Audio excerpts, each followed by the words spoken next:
tropezaste conmigo una tarde lluviosa a la entrada del cine, la última de la cola. De un vistazo supiste que yo también estaba sola.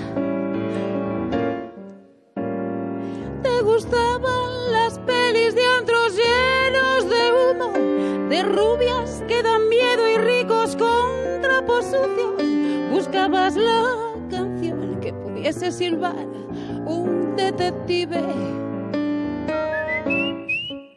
Y cuando de madrugada en el bar de la estación sirva el último trago al último hombre del vagón, pensaré en ti y en los buenos tiempos que hubiesen podido venir.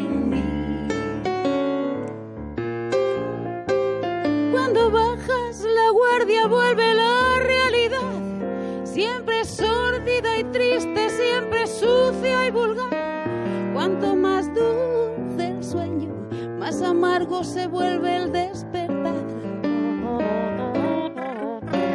Le dijiste a mi chulo que ibas a retirarme al salir del hospital. No pudiste encontrarme y aunque huí, nunca más para ti, que no intentes buscarme.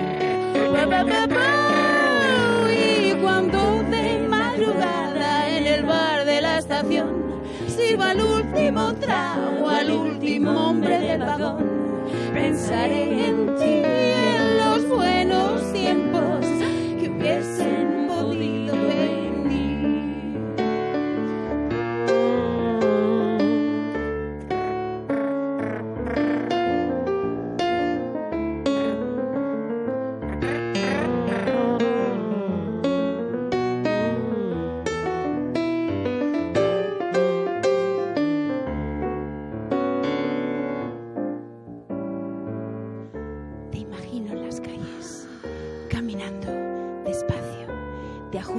Sombrero, aún no me has olvidado, pero harás una canción y la silbarán los detectives.